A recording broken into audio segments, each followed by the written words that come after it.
Hi there, Alex here. You've caught me on one of my Saturday afternoon walks. It's a daily walk really, and if you've been following my recent videos, you'll know that I do these conscious walks at least an hour a day, sometimes 3 hours, and when it's the weekend I can afford to splurge a little bit in terms of walking around and really cultivating presence. That's the really big reason behind doing these, is to get out of my head and cultivate getting out of my head, cultivate that presence. The reason I do that is to allow my presence to kind of flood over. So it's a practice that benefits me a lot during the walk itself, but it has effects that spill over into other areas of life as well. And you'll find this if you start doing this and you get deliberately present during your walks. And you know, it's meditative, it's basically like a meditation, but in this case I much prefer the opportunity to see out, to get out of the house, to do some exercise, to improve my posture, all the good benefits that come with walking that so many of the geniuses we know of, like Charles Dickens was a big proponent of walking a lot every day. He'd sometimes walk up to like 5-6 hours, sometimes more, every single day, and look what he created. And he would walk exactly these streets. I'm in the East London area, and I think he would have been pretty active around these parts. So I wanted to talk about not so much conscious walking in this video. You might want to check out that video a few videos back, the merits of consciousness walking and cultivating presence. I wanted to talk today about creativity and productivity, and how doing nothing is significant in our ability to harness our creativity. And I've been very conscious about creative output and productivity over the many years that I've been creating content and pushing myself really to continually create, and that's very much been part of my business, my practice. My life has been revolving a lot around my reliance on myself for creating a constant stream of ideas and articles and writing and books, and it's what's fueled me. It's been cyclical in the sense that my creativity fuels my passion for life and vice versa, but sometimes we don't always feel it, right? Sometimes we don't always have that creative spark, and sometimes we do so much of it that we feel a sense of burnout and we feel like we're butting our heads up against the wall. And if you guys ever find yourself in a need to be more productive and you rely on your creative energy to bring the rewards you're looking for in life, whether that be making more content or being better at work or whatever else the benefits are when it comes to productivity, there are many. Doing nothing and doing things like going for a walk, I'm sure you're familiar with, but I wanted to go a little bit deeper on the idea of returning to stillness and how there's this interesting dynamic at play when it comes to productivity or creativity. I see those two things as one and the same, in that when you force things, when you try to be creative, when you're sitting in front of a blank screen, trying to come up with the article to write, trying to come up with a podcast, trying to create anything, and you feel it just isn't coming, you're just not feeling it, that is when an awareness of the need to swing back to stillness and nothingness is going to be really powerful for you. And sometimes I haven't always realized this. Obviously growing up I've done a lot more forcing than I've needed to do, but there's so much power in understanding the value of returning to doing literally nothing. And when I say nothing, I'm talking about not trying to force an outcome in any way. If you can't feel it, if you're not feeling the productivity or the creativity, that is an indication of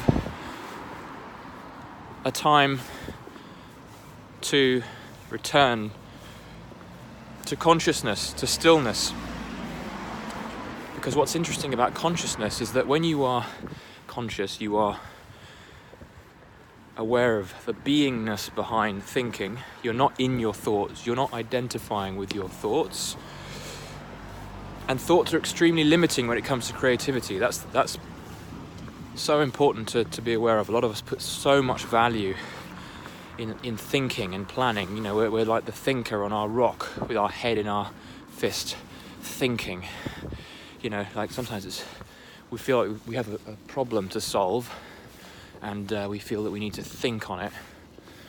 And thinking is extremely limited, as you probably know. Sometimes you'll think on something and it's, you know, you'll come up with some superficial ideas and you'll feel like you're forcing things and you just feel like you're not getting anywhere.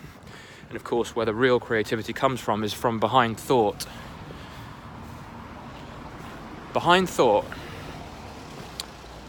Now, I don't know whether you're spiritual or not, but there is, I don't know how, you don't even need to be that scientific to know that when you are able to stop for a moment, slow things down a bit, and let your thoughts subside just for a minute, perhaps when you're focused on something else, when you're in the shower, you know, those moments where you're in movement and you're in your body again, you're out of your head, and suddenly things start to come to you effortlessly. It's like you're being given some sort of a gift in the form of an idea, neatly packaged. That's what you're looking for when you're in the mode of forcing and trying and pushing yourself to be a certain way. Like, oh, I just wish I could be more creative, wish I could be more productive.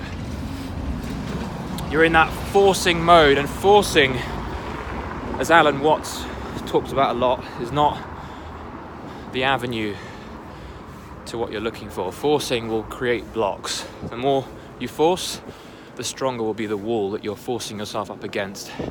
And if you're looking for creativity, particularly if you're looking for that thing that is reliant on your innate energy and your innate intelligence, we've been endowed by this incredible gift, which is to stop forcing stuff and realize that by sitting still, and I don't mean sitting necessarily, but letting your thoughts still and being comfortable, being okay with returning to nothingness and not trying to do anything in particular, just being present and doing things out in the world and being conscious and doing things like this, just going for a walk and not trying to do anything in particular, but to just simply be conscious and to feel that connection you have with the world around you and the people in it and the birds and the bees. Gosh, that sounded naff, but anyway, you know what I mean. Like, looking outward is the way to get out of your thoughts, and as soon as you're out of your thoughts, you'll start to get these sparks of insight come to you. And there's this funny play, there's a dynamic at play whereby our thoughts have value, especially when we use them to construct a structure around those insights. Does that make sense? So we do need to think, but we don't need to think in order to get creative. The creativity comes from stillness, and then once those ideas come through, you use thought to give form to those ethereal insights. And that's where these geniuses have been able to craft their best work, is when they receive that innate intelligence that's running through the universe. Okay, I know this sounds a little bit woo-woo and weird, but what I'm starting to learn and starting to become more aware of, especially through being conscious, is that I'm going the wrong way here. It's that thing of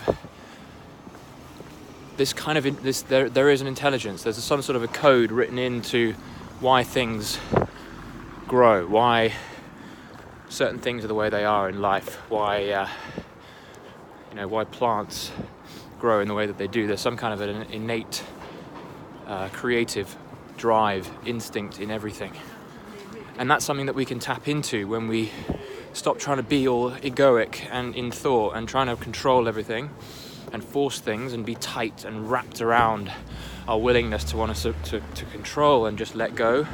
And that's when we're going to be delivered with that. There's this kind of guiding force that's there for us all the time, and as I've learned more and more about how it works, I've been able to harness that creativity more and more. My productivity hasn't been higher, really, since I've started doing more cultivation of this presence that I'm talking about. Just stop for a minute, enjoy the silence as I walk around these people and feel a bit awkward, but that's really all there is to it. It's like, just if you find yourself in a creative profession, of course we're all creative, we're human, we need to create. That's one of the reasons for being alive. It's so important to continually rediscover our creative power, and to do that in the most effective way is to understand this oscillation that we have between thinking and not thinking. And if we feel like we're pushing things too much, return to stillness, let the creative insight come through, and then use thought to then do something with that insight. So you're always going back and forth between thinking and not thinking, and that's just the position we're going to find ourselves in. That's how things work. It's about thought management. It's kind of like a sort of a thermostat. We have to be aware of it, and if we start to ruminate, start to overthink, that's where we definitely need to step back and return back to consciousness. Consciousness is about directing your attention away from your thoughts. When you can really start to make sense of this, it's going to help you in all areas of life.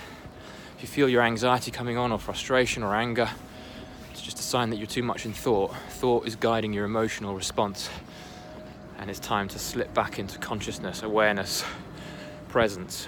That is where creative insight is birthed, is born. Make use of it.